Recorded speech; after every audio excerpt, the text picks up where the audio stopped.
What's going on, guys? Brian from Superman's Comics live like we do every Tuesday night. Talk about the comic news for the week. We're talking about some headlines. We have some great panelists like we always do on this channel.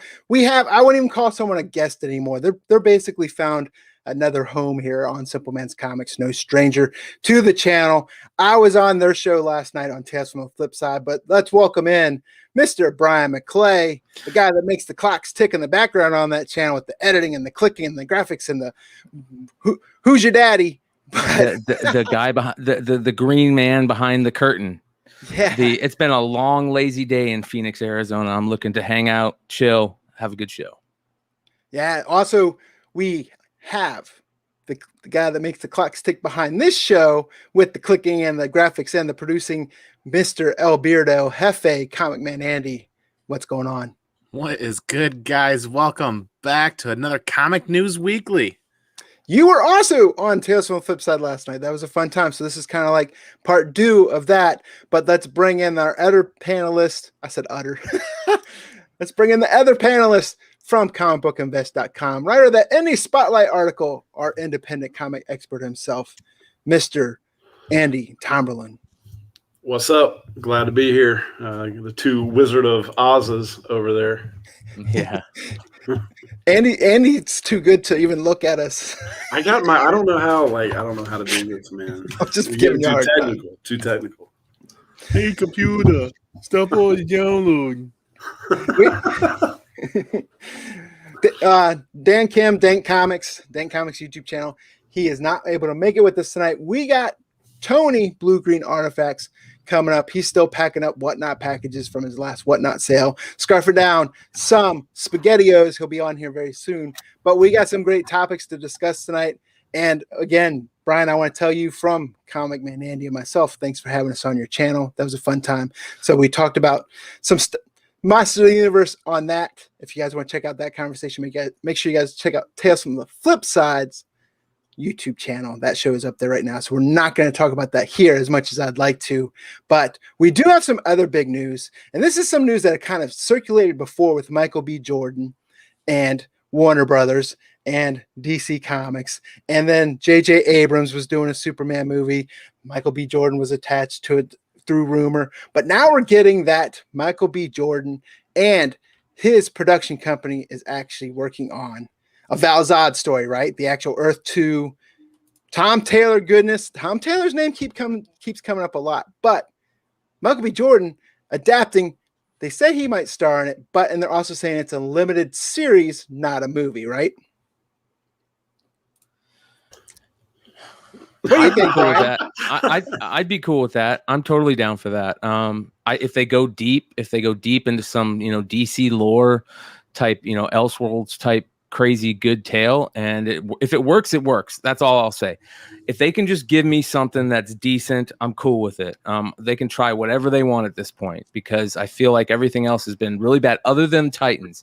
So I don't know. We'll see what happens. I like Michael B. Jordan. I will say that, again, I've said this on a lot of shows recently. I saw that Tom Clancy stuff that he did on Netflix or something the other day, and it was some of the worst acting I think I've ever seen. And I was like, what is this guy doing? How is this guy that, good in other things and he's just terrible in this? So who knows? But we'll see. Yeah, so Outlier Society is the name of his production company, right? And he's got 3 other movies in production. One with Denzel Washington that they're saying could be an award contender coming up. And then, of course, he's also attached to that Static Shock movie. But I'm also curious, Val-Zod, we talked about this on this channel before, back when, the Action Comics number 9, Infinite Crisis number 7 were kind of like $5 books, and they've shot up since then. I'm wondering also if, Earth 2, if people are going to care, not care, they're just going to see it as a Superman, or how is the non-comic book person going to look at it, and are they going to be able to know, hey, this is kind of a different Earth, different universe, or are they just going to be like, screw it, man, it's Superman, I'm in? Yeah, I think I'm gonna hard pass on this one. Like, I don't know. You explaining it right there even confused me, if that tells you anything. So no, this is a hard pass for me. I mean, if it runs across the TV while I'm sitting down, I may give it a shot, but Nah, I don't know, man. Superman, I thought he died in like the 90s. Doomsday. So, yeah. It's hard talking about something I'm excited for with the DC and Tom Taylor goodness and Michael B. Jordan, Friday Night Lights, The Wire. We're going back to The Wire with Michael B. Jordan, right? Yeah, but super excited about this project myself. I'm a fan of Tom Taylor. I like that Earth 2 series. And he was even kind of a villain. He was joining Darkseid at one point, wasn't he, in Earth 2? So we don't know what kind of story we're going to get. I'm super excited for it. I will say there was another part of the news. So the J.J. Abrams Superman movie that he's working on is the Clark Kent Superman, but evidently they're going to cast a black actor to play Clark Kent. And there's like a background story where Michael B. Jordan was like, hey, I appreciate people putting me, thinking of me for that. But, I'm standing on the sidelines for this one. Right. And then people are wondering, hey, was it because this was coming up? Because we've kind of heard rumors about Michael B. Jordan linked to Val-Zod for a while. Yeah, but then there's also production company. People worried about, the fact that they're going to make Clark Kent not white. Yeah. Listen, I get it. You hear it said all the time. I'll say it. Sometimes it feels like pandering, but I also bring up the Teen Titans stuff. I thought Teen Titans was going to be horrible because of the Starfire stuff, and it was really good. And she was one of the best parts of the series. So that's kind of forced me on these things to say I'll wait till I see it. But if it's really badly pandering, it's not even a good story. Like the story's got to be pretty damn good to pull that off. It's got to be pretty damn good to pull that off. And don't give us a Clark Kent origin story. Yeah. We don't need another origin story. We know who Clark Kent is. Yeah. I'm sorry. I was talking about the Abrams. I'm not talking about the Val-Zod story. That I'm super excited for that. And it's a limited series. I just hope they don't make it, which we've seen with the Netflix shows, right? Where, hey, give me 8 good episodes. Don't try to stretch it to 12 or 13 with crap we don't need, right? Yeah. I'd rather have a couple, like some of the Game of Thrones, even though the finale stunk. I kind of liked that episode, was it season 7, season 8, where it was like, hey, we're giving you 6 episodes instead of 8, but hour and 20 minutes, hour and 15 minutes. As long as it makes it the impact, I'm good with that. And Philly born 21, who knows? I think he might still play Calvin Ellis, to be honest. I mean, as of right now, he's just hired the person to write the script. His Outlier Society production company is producing it. But I honestly think we're going to see Michael B. Jordan play Calvin Ellis. Yeah, that would be that would be better. I would say. Yes. I don't know. I like Michael B. Jordan. I just, man, I don't know about Clear Eyes, Full Hearts. Can't lose. Yeah. What do you think, Alberto? I think I don't have any idea what you guys are talking about. I don't know enough about Superman besides reading the article. Am I gathering that we're talking about having a black Superman, right?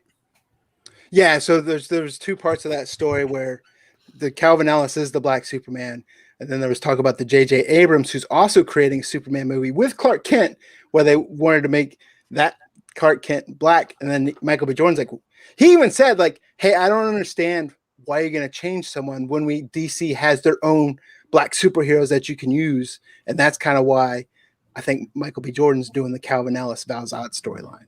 Okay. And I think it's awesome because we all know the Clark Kent, just like, Agreed. Not to put fun at you guys, but just like people on the panel, they don't know that story. And I think it's something that people can reach out for. It's a fresh audience. It's a fresh take on that story. Yep. That Tom Taylor, that Earth 2 story and the Action Comics, Infinite Crisis, we've seen great issues, but that Earth 2 story that has a lot of the Calvin Ellis Val-Zod stories in there, those are great pickups as well, even just the trade paperbacks. And you can get them on like Hoopla. Just don't pirate them, of course, but Hoopla has it. And they're super cheap. I see. I mean, adding diversity to a major comic book character is fantastic, right? I am reminiscent. I'm reminded of Ultimate Fallout 4. And like I missed an opportunity there. I got one copy, but I'm like, man, I maybe should probably peek up my ears here and listen a little bit better and pay better attention. Just because I don't read massive Superman storylines doesn't mean I shouldn't hop on here and really start getting into this. Yeah, they got to do something different. I mean, if they go old school Superman, I think. I mean, yeah, and I think there's a lot of that. I think there's a lot of people in comics that are like that, right? Because Superman's iconic. Superman's a hero, especially as a kid. You probably identify with because of the pop culture popularity of the character. But as you start collecting comics, you know, I kind of liked some of the Jurgen story. I actually liked the Superman New 52 right before Bendis took over. Was one of my favorite Superman runs to read, and Bendis not so much. Yeah, Bendis ruined it. And I'm super excited for another one that we'll talk about when we talk about new comic book day picks towards the end of the show. But there's one that I would say come out tomorrow, but DC comes out on Tuesday, so it came out today. But we'll get to that later. And people in the chat, let us know, are you super excited for the Michael B. Jordan, Calvin Ellis, Val-Zod, Superman, or not care? Yeah, excellent point. Son of Superman and Super Sons is great as well. Yeah, if they could do anything with Damian, do it. Yeah. Damian's an amazing character. I'm surprised they haven't tried to milk that. I just love having non-DC comic fans. Yeah. Like, screw DC, man. Yeah, the Super Sons would be something though. Like I think that could be done really well. Do you see? I think we have a picture of the Action Comics and the Infinite Crisis also, right? Yeah. Do you see some other issues taking off depending on, you know, who knows what storyline might they adapt? Because there's some Earth 2 issues out there. Yeah, there's a couple good covers too, right? Yeah. There's isn't there a variant out there that people are chasing right now too? Yeah, I keep saying Infinite Crisis, Final Crisis. I'm thinking of Atrocitus. Yeah. Yeah, and the Final Crisis has a variant as well. People are going after that. But then there's also a bunch of other issues. And people have been picking those Action and the Final Crisis up for about a year. But I think there's going to be some other comics that kind of pop off, especially as you hear maybe casting news or anything that comes up. But it's always fun to watch. I'm excited. I know I've said it about 10 times, but I want to see what those Final Crisis are selling for right now. Brian, are you excited about it? Oh, I'm ready and I'm super psyched. All right, well, yeah. You know what I'm excited about? Calvin Ellis, was that like Mad Cave Studios? Who did that? Source Point Press? Oh, I thought they did. No, put it in my that wasn't them. That wasn't them. Okay. Well, right. while McClay's looking that up, look at that Attack Peter goodness, right? Takaro. Nice. I'm part of the Takaro Mug Club now, and love Attack Peter. He seems to have a pretty big following. Oh yeah, dude, his arts. I wish I could buy more prints. I have nowhere to put it though, so I bought a mug. So here's some. I shared my screen with you. Here's some prices on some of those. So they're still selling for a decent amount. Oh wow. Yeah, that Final Crisis 7. Yeah. Not bad. Oh. Yeah, I don't know enough to get in that game. Yeah, I mean, if you're picking those up now, I don't want to say it's too late, but you're not early. Put it that way. No. I bet you can find those still in the half price books and all the little flea markets and shit. Still, I bet you could still find that. Just as long as not those comic stores that are checking eBay when you bring it up. Yeah.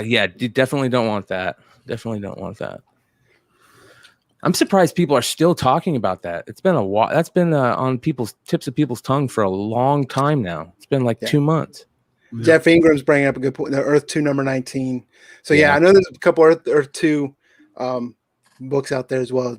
Like there's a couple join Darkseid. Batman helps save the day.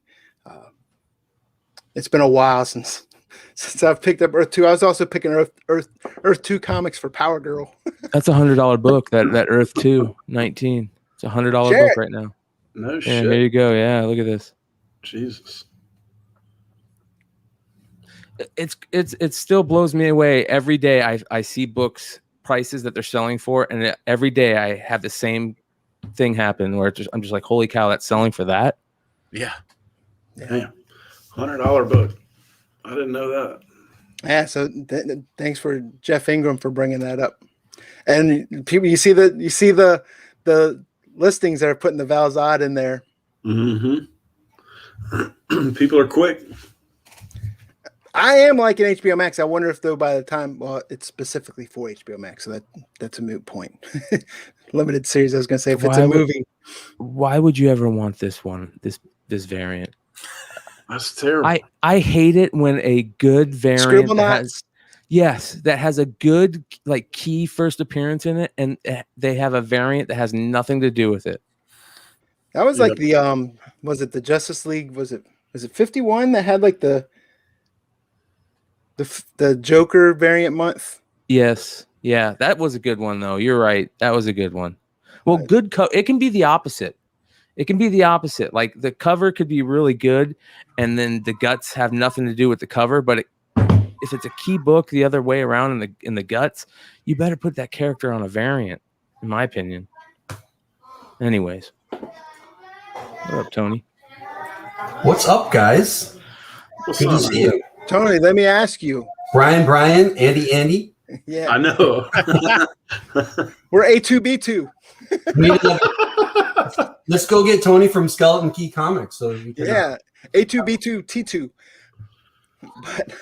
But Speaking of A2B2, Star Wars. yeah, I wanted to ask Tony though, real quick. I'm sure you saw the news. Michael B. Jordan, Val-Zod, yes. Calvin Ellis. Just real quick, what are your thoughts? Do you have are you excited from a fan perspective, or do you have a dog in the fight from a comic perspective? I spec on a lot of books. I sell a lot of books, but I try to stick to what I know in that arena. So I don't invest in a lot of DC. I don't invest in a lot of books that I haven't been reading for a long time and I don't know anything about. Not to say I don't have any, but I want DC to succeed on screen. I really, really do. I mean, I'm a couple years older than you, Brian. I remember seeing Superman in the theater, like Batman in 1989. That was a big deal, man. Those were the first big superhero movies that were just kick-ass movies. So I want DC to succeed, and I think if Michael B. Jordan is going to pick up that torch and use his star power, because he could really make whatever movies he wants. He could go do indie stuff. He could. I was trying to contribute in the chat earlier. I know he's a big anime fan, manga fan. Yeah. He grew up on comics. And he's doing Static Shock. He's working on Static Shock movie. Yeah, exactly. So he could make anything he wants at this point. If he can use some of that power to pull off some quality DC movies, I think that'd be awesome. And it's going to be an introduction to me to a lot of these characters that I don't know as much about. And I don't mind that DC isn't a connected universe. If they just do one or two movies here and a really awesome series there, it seems to be that's what they're best at anyways, kind of the, this arc and that storyline, and they don't have to share actors and actresses. You know what I mean? Yeah. So I'm excited about it. I think Michael B. Jordan is awesome. I hope he gets the Black Panther title. I know it's a kind of a up in the air on that end, but hell yeah, I'm all for it. Yeah. Speaking of, I know you just joined, Tony, but we're gonna have you introduce the next topic. We got rumors, right? I'll definitely say this is a rumor, but there's a lot of sites that kind of reporting on the same rumor. Casting news, right, for Star Wars? Yes, yeah. What is the we have cast? Is this official? No. Okay, so it's rumors at this point. Grand Admiral Thrawn. And I'm sorry, you threw me out in front, and I don't even know who the actor is. Right into the fire. Right into the fire. Who are they looking at for Thrawn? So we got Lars Mikkelsen, who actually did the voice of Grand Admiral Thrawn in Star Wars Rebels for 17 episodes. So the rumor is that he's been cast as the live action Thrawn. Is that Phil Mickelson's brother? Yeah. Spelled a little differently though. And Lars Mikkelsen, he's been in the Cumberbatch Sherlock show. He was in one of the House of Cards seasons, I believe. He's Mads Mikkelsen's brother, though, isn't he? I believe so. Actor from That's who I was thinking of when I first saw the name. Can you put that image back up real quick? Yeah. Dude on the bottom left. Yes. Looks like the dude from Frasier. I know. Yeah, I guess we need more Star Wars news. We've kind of there's been a little mini drought in the comic book world with new things to talk about with Star Wars. I know we've had Bad Batch, which has been great, but people are in Mandalorian withdrawal. People are really looking forward to things. My own opinion on that, I'd like them to go with a big name for Thrawn. I think that character deserves a big hitter, and I don't know him his work as much. Maybe he is a big hitter and we just don't know it yet. Maybe he's one of those guys who has been that character actor his whole life and he's going to knock it out of the park as the main guy. With Ezra, I think going young and unknown or relatively unknown is a great way to go. Yeah, who they got? They got Aladdin. What's his name? Mina Masood? No, I mispronounced that. Aladdin. And then if anyone's watched that Hulu original series, what was it called? The Reprisal? He was in that also, which was great. So, and then he was I won't say complaining, but he was saying, hey, since Aladdin, he's not getting any casting in. I don't think that casting for him as Ezra has been confirmed either, but a lot of people seem to point to that LRM site. Screen Rant has talked about it, a couple other sites, but it is important to know that I don't think it's confirmed, and I think it's definitely a rumor at this point. Yeah, I do think it's cool that they're going after the same actor who did the voice, kind of like they did with Katie Sackhoff. That shows loyalty and that person is in the headspace of that character and has been for a long time. So they might bring a lot more to the table than just somebody off the street. I don't know, McClay, what is your opinion on this? What do you think? Did they say where he might be showing up? Is he going to be in the Ahsoka stuff? Ahsoka. Yep. That makes sense. And the only thing that they want to do that time in between. It might not be true is, a lot of times they don't cast the voice actor as the live actor. There was a huge uproar. Remember, they didn't cast the voice actor for Ahsoka, but they did great. That was necessary. Yeah, that was necessary. They couldn't have her as Ahsoka. I know. It'd be like Barbie Ahsoka.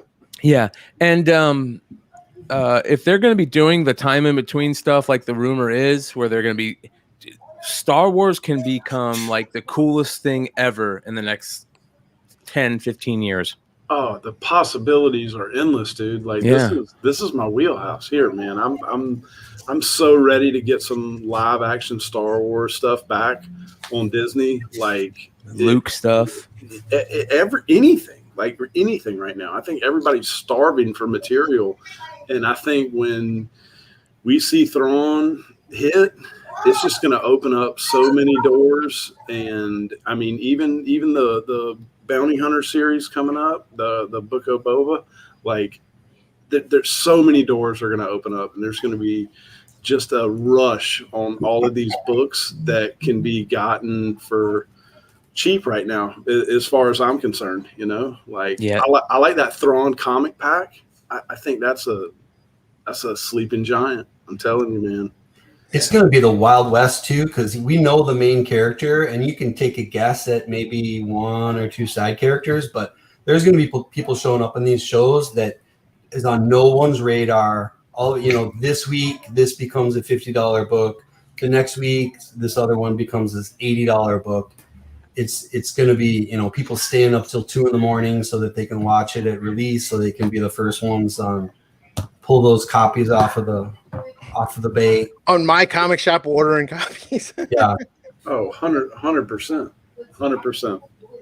The onslaught is what I call it. It's crazy.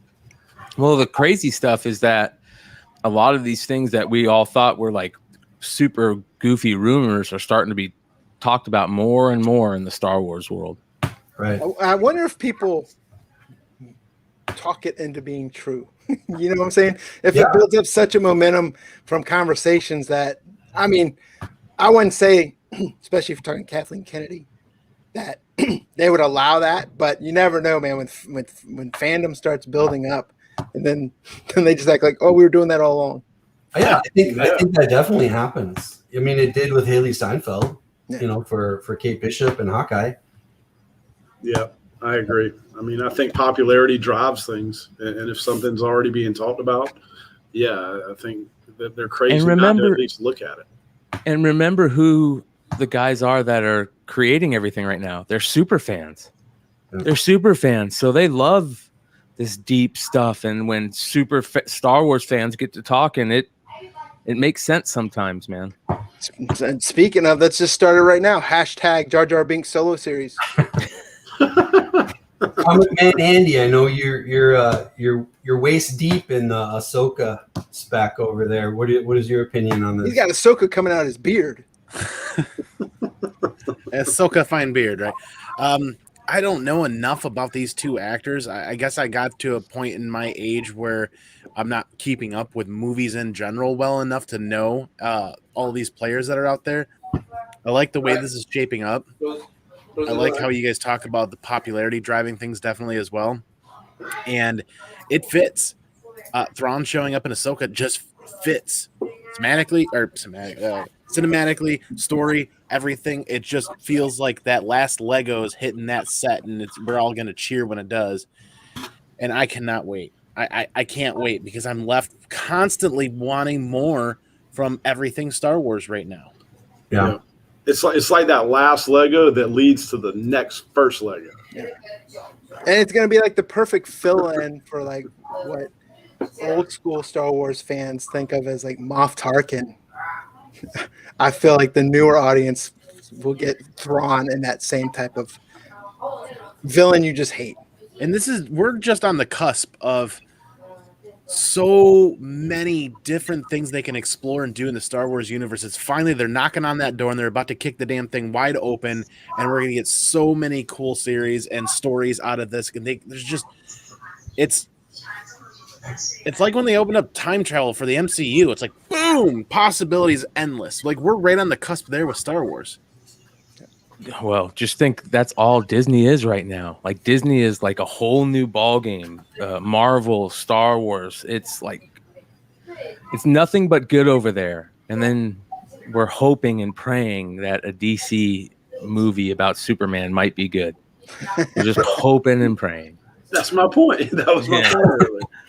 So I'm on IMDb right now looking at that Lars Mikkelsen. Obviously, he's got a lot of credits overseas. Yeah, like Denmark and he's House been of Cards and that Cumberbatch, and then what was the other actor that was The Hobbit? Oh yeah. That Sherlock series. He's in that and plays a good villain in that series as well. Yep, and he was in House of Cards for a season. He was in The Witcher. Yeah, so you got Blade and Thrawn in House of Cards. So yeah, probably one of those guys where we see him on screen. We're like, yeah, I remember him. He was that guy. Yep. Somebody in the chat did ask about Star Wars High Republic 7 coming out this week, and yeah, there are some new characters, or one at least supposedly in there, right? Yeah. Which looks like a really good, cool character too. Yep, for sure. That and there's that bounty hunter and the bounty hunter tie-ins have been really good. Yeah, I agree. There's some gems right here coming out now that you just get in on cover price and sit there and wait, and they could be doing you really well later down the line. Speaking of High Republic, wasn't that supposed to be a multimedia release? Like I know we got kids books, they got novels and stuff too, right? Isn't it Aren't they working on an animated or no? Here's the crazy thing with that. One of the rumors is, and again, I know it's a rumor, but it's a heavy rumor, and it comes from There's people no that such have thing been as right rumors in before. comics. Yeah, Everything's true. Let's talk the truth. They're doing it. They're getting rid of everything Kathleen Kennedy, and they're gonna. Yeah, I've heard that rumor too. Yeah, they're Favreau, gonna. Filoni. Yep, they're gonna cut the trilogy say that's part of Legends now. It's not part of canon. They're gonna cut Solo. They're gonna cut High Republic, the novel stuff. I guess they don't like it for some reason. They're cutting that too. So if that's true, then we might not be seeing much High Republic, multimedia stuff. Never say never. Yeah. I don't know if they're cutting the novel. I think they're cutting the multimedia stuff, not the novel. I think the novel is already basically like 2 books in, right? Yeah. If American Tail taught me anything, don't never say never. There's room for all of it. I mean, it's in a different age. It's not like those characters cross over. Man, supposedly Lucas is super pissed and on a rampage, and yeah, you've also heard the rumors of Lucas is going to take back over control of Star Wars. There's a lot of stuff out there, but I also got 2 Padawans now. He doesn't have to. He's got Padawans, man. Yeah, you brought up a good point about the Luke stuff. Did you see also?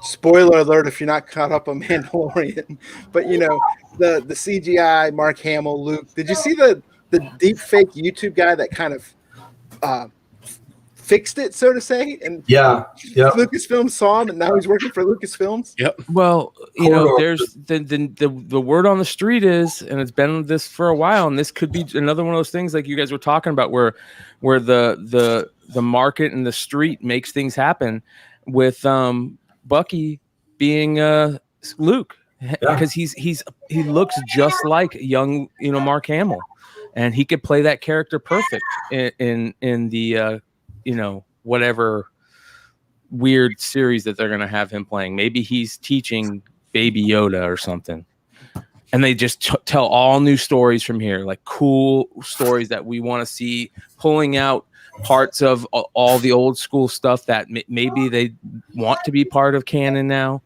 They have so much to do. And the word also is that they're trying to bring back Carano, which is crazy. So they brought back Gunn. Yeah. Sebastian just needs to work on his whiny voice. But I do want, again, from one epic space story, hopping over to another epic space story within comics, and Tomberlin's range here, because we're going to indie comics at that. But Alberto, we're a big fan of Saga, and they're soliciting some new trade paperbacks that also has possibly some news from Brian K. Vaughan within that solicit, right? Ooh, we're going to go from rumors to something that's factual as of right now, and that's Brian K. Vaughan's telling comic shops that exciting Saga news is coming, and he is dropping this epic box set for the trade paperbacks, and I think that's retailing like $120 or something like that. This is exciting. This is extremely exciting for Saga readers and collectors, and anybody in comic books that loves amazing stories. This should be on your radar to check out, because what's happening is that they keep adding little tidbits of, hey, we're getting closer to dropping news. We're getting closer to dropping news. Now that they're dropping like a specific product or a specific like special release, it feels like it adds a lot of validity to the fact that they are going to be dropping some news, right? Because unfortunately, just recently, we did see that there was a live stream that happened on YouTube for a convention that somebody posed as Fiona Staples on and falsified information about when Saga would be coming back and posed as Fiona, and that went all the way up the chain, is my understanding. And then Brian K. Vaughan and Image and Fiona and everybody said that was not her, and it was this whole hoopla. And I got so caught up and excited, I actually shared it and reposted it, and I had to take it down like 10 minutes later when some of the messages started floating around. And my heart was broken. So this information being shared and going around for this box set is pretty epic, because it, like I said, it adds validity to the fact that they will be coming with some news here soon, hopefully. If any fan is due for some information right now, it's Saga fans. Yeah, so like you said, that's going to 1 through 9 trade paperbacks coming in that slipcase. And MSRP I think is $125, and then it also comes with a set of 6x9 prints. Within that same solicit, we also know the other Brian K. Vaughan story, Paper Girls. I know Tony was high on that. That adaptation's coming, so they're also going to have a solicit for the whole series of Paper Girls. Was it issues 1 through 30, and an oversized book for 50, 59, 49, something like that. $49.99. But I'm excited because what's it been, 6 years since we've read a Saga issue? Yeah, feels like I think you're too far off. Like 10. I was like, what issue did we end on? But it was like 54, right? Yeah, it's in the 50s, and I started out big on it, and then I let it get away from me. So I need to catch back up because I heard it got better and better as it went, for sure. It's definitely one worth picking up, like those hardcover volumes. I picked those up with it. Instead of picking up trades, I got floppies, but then I picked up like the 2 or 3 hardcover volumes right now. And even that's something that kind of my wife enjoyed reading. And she's not a big comic book person by any means. Yeah, those deluxe editions that Image does are awesome. Like they survive on your bookshelf. Yep. They're good books. What about you, McClay? Are you excited for Saga's return? I'm not a Saga reader. I'm I loved it. I didn't stick with it much, but I'm down for any type of Saga, anything news, them coming back and writing new issues, some type of series in the works. I don't care. I think that story is too good and it has such a following. I would love to see it in even in animation or something. I don't care. I really think they took the break because Fiona Staples just got tired of winning awards for the art and wanted to give someone else a chance. Yeah. Oh my.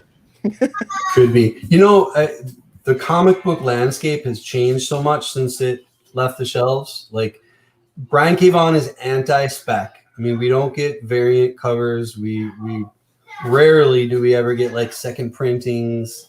He just goes for story and art, really, which is great. That's good for the hobby and good for the good for the readers. He's like, watch this, speculators. I'm gonna make this comic book that's freaking like taller and hard for you to store. And what was that series that was like a web series? Barrier. Yeah, I still don't know what to do with mine. He doesn't do variants, does he? Or extra printings, does he?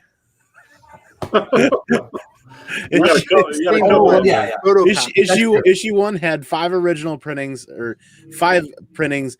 Then the Image first reprintings, the retailer incentive, and it's I get it though. Yeah. I get what you're saying, but I wonder. Bust your chops. I think maybe it was issue. Maybe that's what did it to him.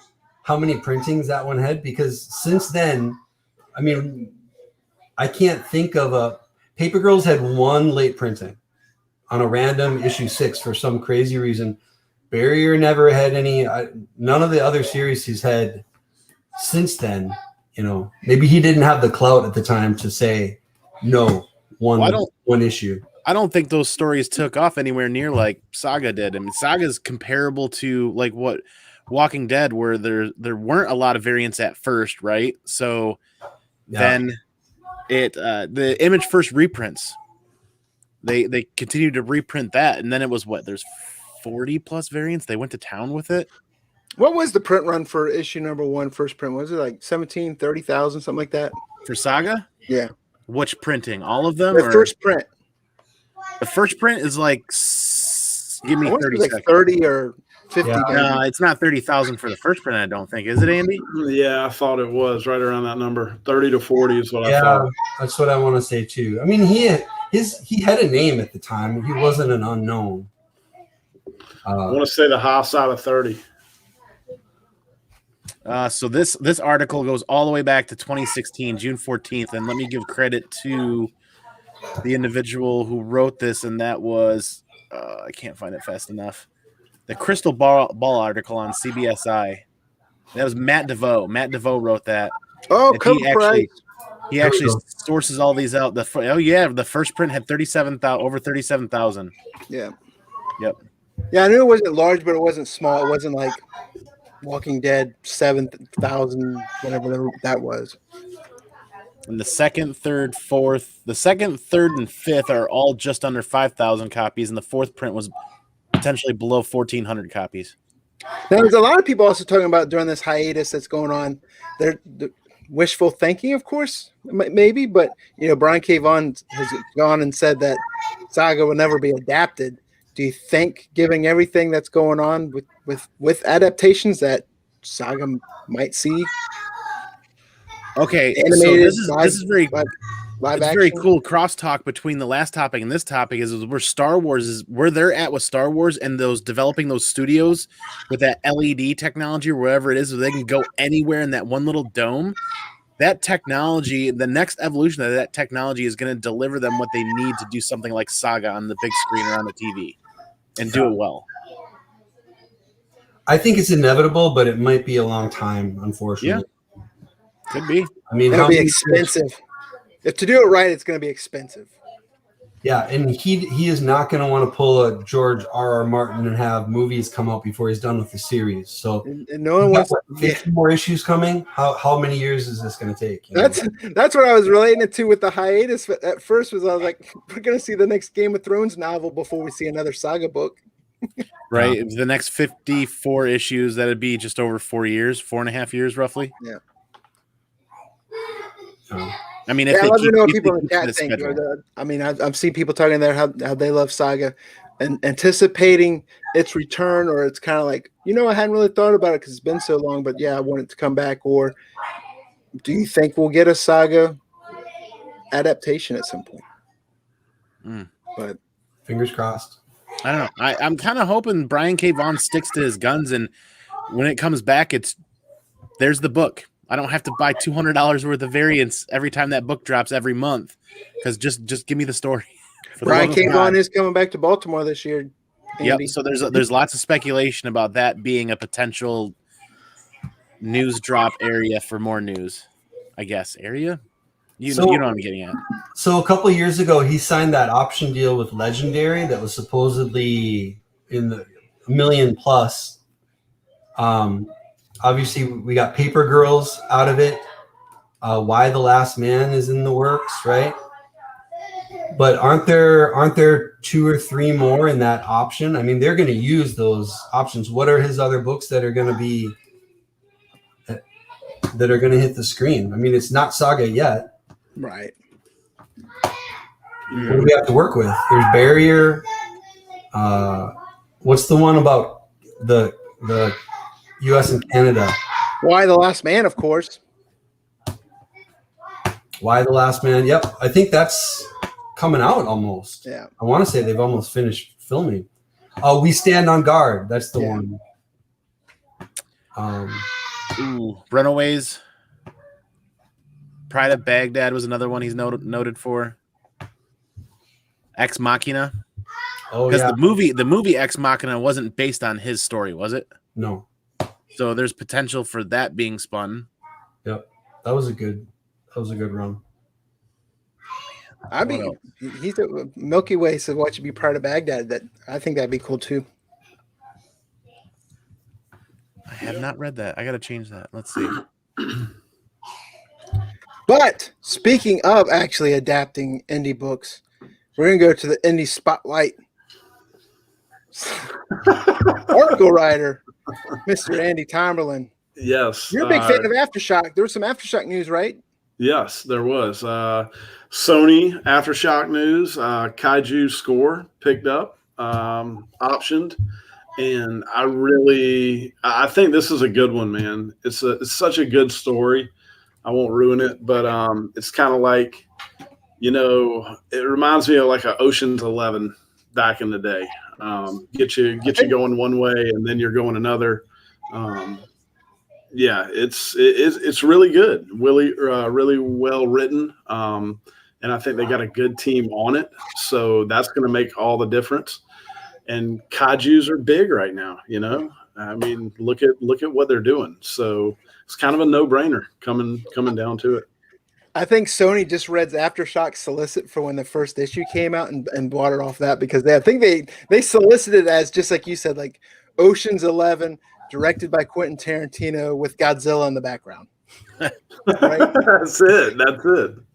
So that was kind of like, all right, if you read that, we talked about, hey, sometimes it sucks comparing books to something like that, but you kind of have to in order to get people an idea of, hey, this is what the book is about. And 4 issues, right? It's only 4 issues for this first arc so far. 4 or 5. Yeah, I think 4 issues. The last one came out in February, I believe. Trade paperback for it just came out in June. So if you wanted to pick it up in trade paperback form, Kaiju Score, I mean, Tomlin, you just said a lot of it. It's great series.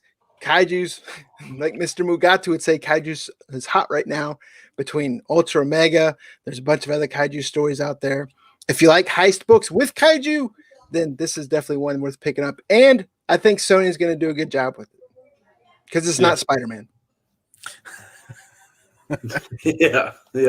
No, I agree. I think it's going to be good. How about you, Alberto Hefe? What are you thinking? The day that book came out, the guys at the LCS are like, don't sleep on this. You're going to want to read this. And what did I do? I slept on it and totally kind of regretting not grabbing this to read.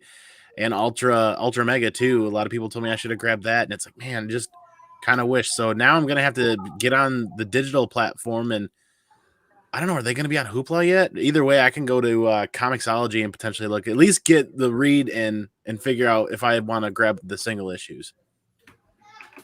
Is it an ongoing? What's going on with Well, with it? it's an ongoing. It's kind of like a lot of comics going right now. Ongoing, but they're doing chapters or volumes, right? Okay, There's chunks. a 4-issue arc that ended in February, and there's supposed to be a follow-on arc. I imagine there will be now that there's a little bit more momentum behind it. But I enjoyed the first arc. I am a lazy reader, so this is 4 issues that wasn't a lot of too many words or anything like that, and the art was great in it. And like I said, if you like heists, this is a great book. And if you like Kaiju, Pacific Rim type stuff, it adds to it. What was that movie back in the day that was they were in robots and they had to fight, and it was us versus Russia? Was it Robot Jocks? Maybe. Where we had to fight versus Russia, and it was super old. It might have been Robot Jocks. There's a movie that I can never remember the name of that is super old school like that. We're pulling this up because that was one of the first movies I went to see with friends as a kid. I think it might be Robot Jocks. I think you might be right. I saw that the other day and I was like, oh my God, I totally forgot about this movie and thought how cool it was when I was a kid watching this movie that I would totally be into any of those type of, animes, mangas, any of those type of things now. The only problem is the last couple of movies where they tried to pull it off, they've been kind of cheesy. Yeah. So, Robot Jocks was, two opposing superpowers. So Russia probably back in that, it was 1989. It's got an IMDb rating of 5.4 out of 10, but I remember being absolutely in love with that movie when I was a kid. Yeah. They would do certain things and they had certain special moves and stuff. It was dope. It was really cool. Who was the main star? Gary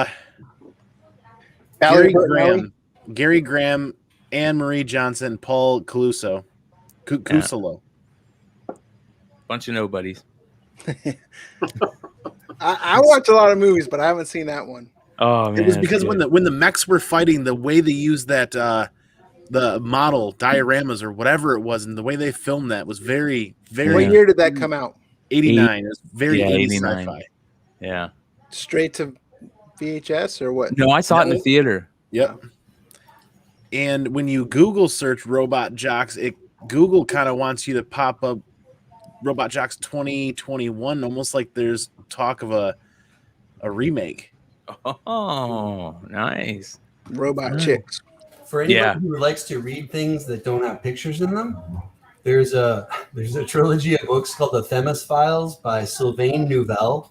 The first one is Sleeping Giants, and it's basically a more serious plot of that movie, like where the Earth, we have these big suits of armor. They find these pieces buried all around the world. Like there's a hand here, and there's a head here, and a torso there. And then they have to learn how to use them and defend. It's actually a really good series, and that also was optioned by Sony.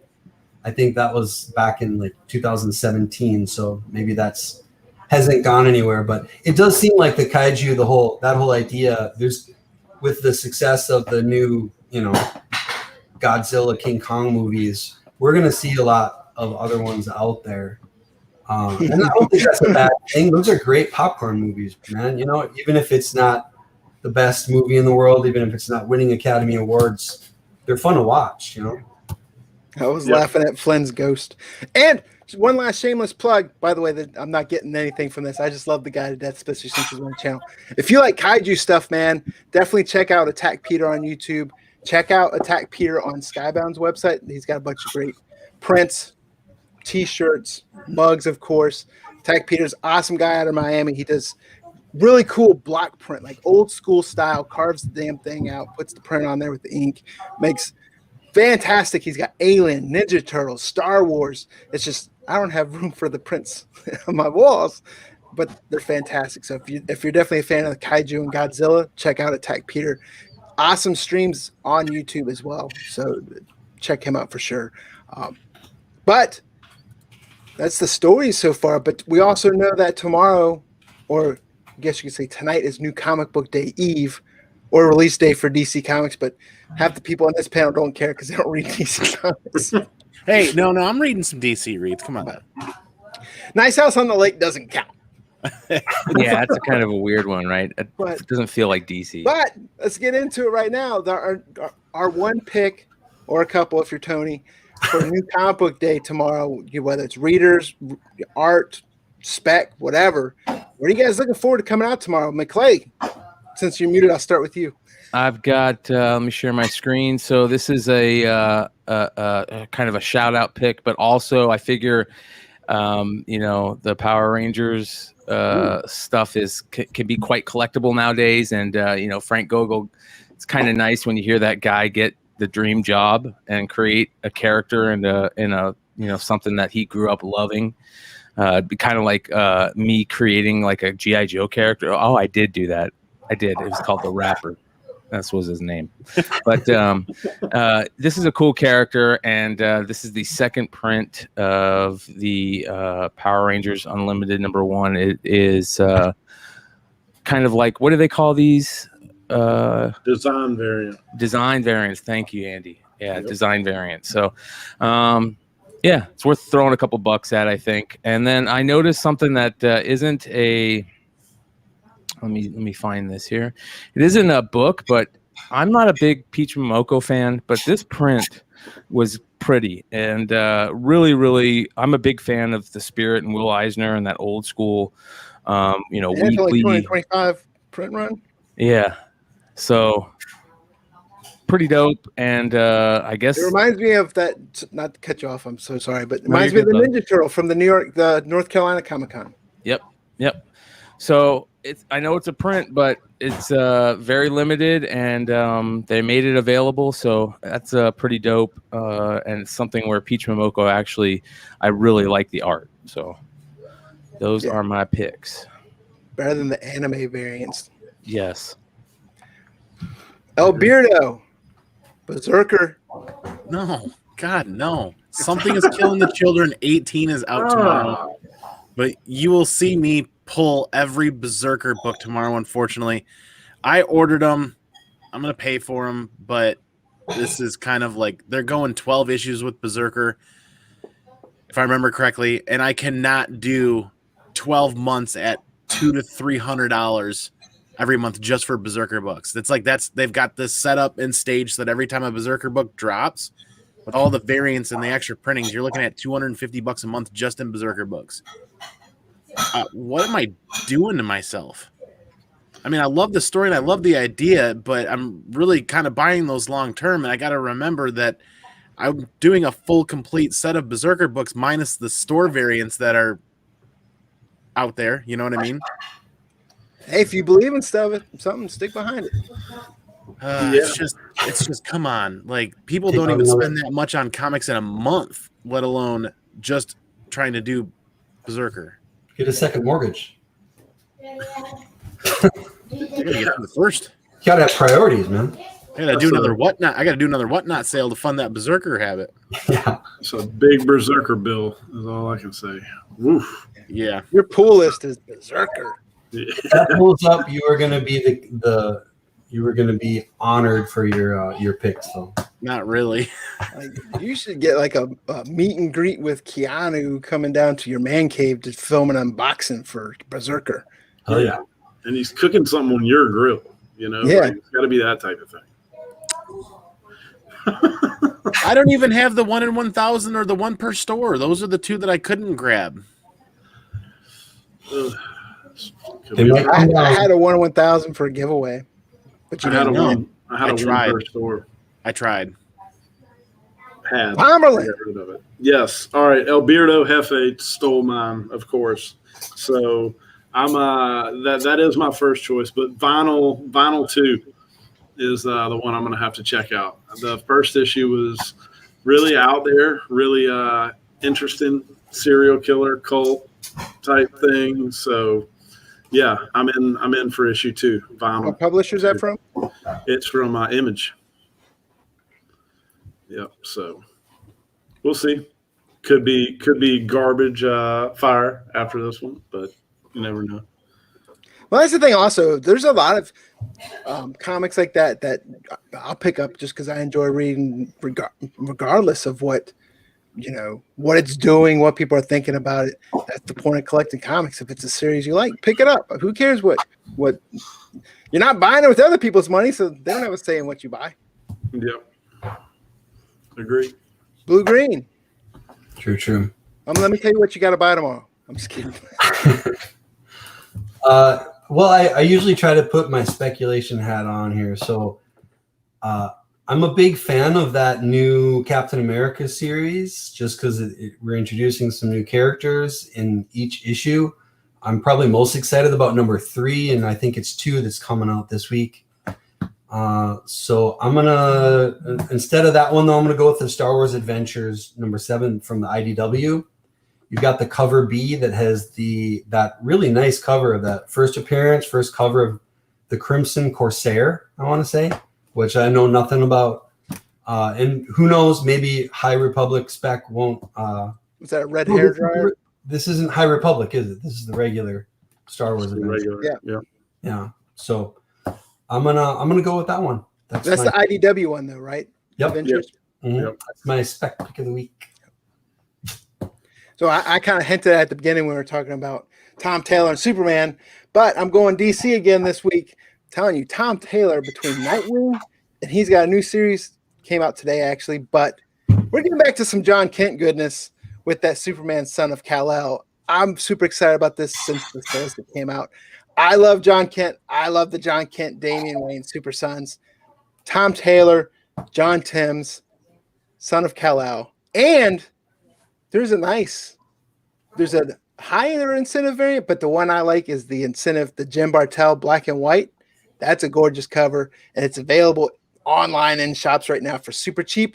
I think a lot of people are sleeping on DC Comics in general because it's cyclical. We've all seen it before where stuff comes right back around at some point. John Kent, either way, I love Tom Taylor, and I'm picking this up because I know it's going to be one hell of a ride. So Super Sons, Son of Kal-El. Stamp it. What about isn't there, are they re-released? They're finally putting out the final print of Something Is Killing the Children number 1, the final time. Did they say that before on any of them? Final?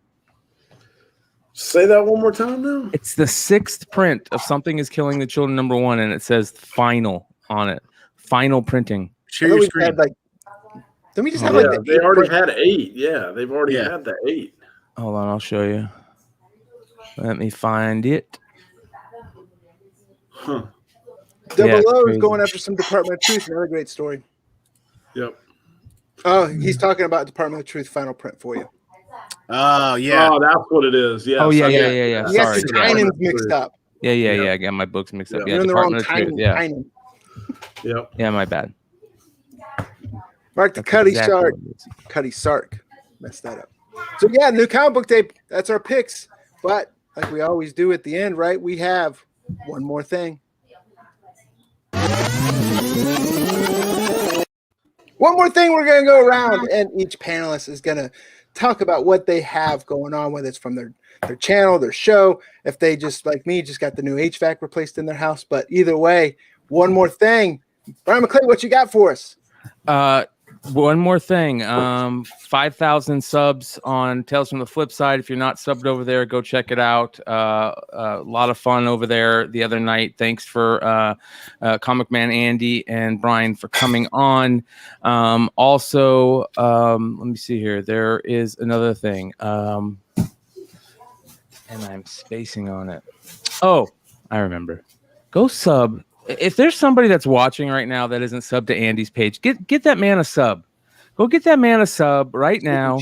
Let's get him. He's so damn close to 1,000. Let's get him there. And that's my one more thing. Alberto. Well, I've got. How close are you to 1,000? Let the viewers know. I don't know. I'll do this in case anybody hasn't met me yet or found the channel. Please consider subscribing, come and hanging out and join this comic collecting adventure and journey down the comic dojo. Because my one more thing is I've got a Whatnot auction coming up August 6th. I spaced it out a little bit to give me more time to prep and make this a big blast, a big party. And I've got 2 or 3 mystery slabs I'm going to put up and start for $1, one of which has average value of $2,000. I'm going to start it at $1. And it's going to be fun. I'm going to leave little hints here and there. And when we get closer, I'll probably drop some pictures on IG. So if you're not following me on IG, follow me at Comic Man Andy there. But that's my one more thing. The Whatnot app has been a blast. It's been a really fun party. I can't wait to do another auction there. And I'll tailgate that into the Slabaganza giveaway. Stack of Slabs is going on the Comic Man Andy YouTube channel. So there's the link in the chat if you haven't hit that yet. Mountain Peak Comics, what's going on? Andy Timerlin. Yes, sir. Go. One more thing. Sun's not in 4. That's the first thing. Yeah, that was tough. But go over to comicbookinvest.com. Check out all the good stuff over there. Make sure and go to Tales from the Flip Side. Listen to all the good stuff over there. The modern playbook Spec 10 that goes on the Key Collector app. And next, make sure and go over to Keep It Thorough Comics for the Indie Spotlight Series show. And that's about all I got. Slap a damn a ding dong. Blue green. Are you trying to come up with a new catchphrase or something? No, every time I hear Slavaganza, that's just what I think of. Let's do that one again. I like that one. You know what? Let's do something different for one more thing. I got a bunch of books that I'm about to send off. Actually, first going to send them off to Big Leg to get them pressed. These are headed to CGC because these are signature books. Look at that, DC books. That were unsigned. Yes, an actual DC book. So, you're not going to share? We'll go through them before I send them off, and then maybe when I get them back, we'll use it for one more thing down the road here too. There's a Superman. Sent by Ron Friends. Some of these are just. I got a couple Invader Zims that I found at a house. Are you sending them to CBC or CBCS verified? I am sending them to CBCS to have them verify the signatures and grade them. We got a Mirka Andolfo signature. Love that one. I remember that book came out before pre-orders were going for like $20. Yeah, that cover. These came off of Jen Bartel's website. These are the 1 in 50s, and all 3 signed. Got 2 of the Thanos and 1 of the X-Men. I love those. Picked this up from our friend Adam, signed by Mr. Hughes. The best signature in comics right there. Yep, Strange Tales to Collect. Hooked me up there. Got a Natalie Sanders signature. You can kind of see on the side there. Love that one. I'm got a couple from Scott Snyder. This is the first appearance of Jarro, who I'm gambling is going to be in the Suicide Squad movie. You never know. Michael Morrissey signed the Clone Wars Battle Tales #1, and then got 2 issues of the final issue of Paper Girls signed by BKB Midtown also and Cliff Chang. What's that? Are those? Did you get those from Midtown as well or no? Yes. Yeah. Yep. There was a time, I don't know if they still do, but Midtown used to have those signings, and then like after the signing, they would put those books up on the site for like $3.99, be like super cheap. Yeah, they were expensive. I don't think they're doing that anymore because Midtown's like. That's how I got my sagas. The retailer. Mhm. Yeah, I got my sagas signed from Midtown. Brian gave on like that. So also I got my Monstrous. Was that what it was called? Monstrous? Mhm. Yeah, so I got that, and then I've gotten like the Wake, when Snyder wrote Wake, some Paper Girls. I wish they'd still do it. If they don't do it, that's a bummer. I think they do, but the prices aren't $3.99 like they used to be. Yeah, these Scott Snyder's came from Midtown too. Same deal. So yeah, that's one cool more stuff. thing. Like I said, I'll follow McClay and say, if you guys aren't subbed, make sure you guys check out Comic Man Andy. He's so close to that 1,000 subscribers. So guys, make sure you check out his content and sub him up. I also want to thank Andy as usual for being the guy behind the scenes, clicking the buttons, bringing the graphics up for us. So definitely appreciate that. And Andy, Blue Green Artifacts, McClay is coming, but myself, we're all on Whatnot. So if you guys are looking for sellers on Whatnot, definitely check us out there. Comic Man Andy, like he mentioned, he's got an auction coming up August 6th. Is that the same day Suicide Squad comes out? Oh crap! You wouldn't know because you're not a DC fan. Dang it! That is something to seriously consider. Looking at movie release schedules now when you schedule social media stuff. People are watching at home on HBO Max. So tune in.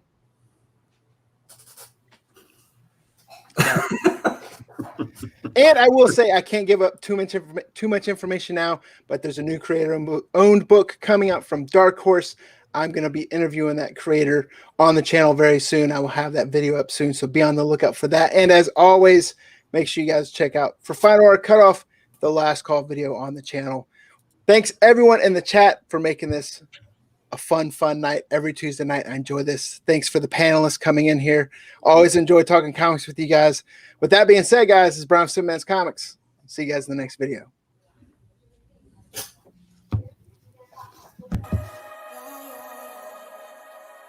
She pull up, hop out, then she swerve. Do your two-step, your little catwalk, make it work. Make it work, Jill, make it work. Strike a pose, make it work, Jill, make it work. Strike a pose. I pull up, hop out.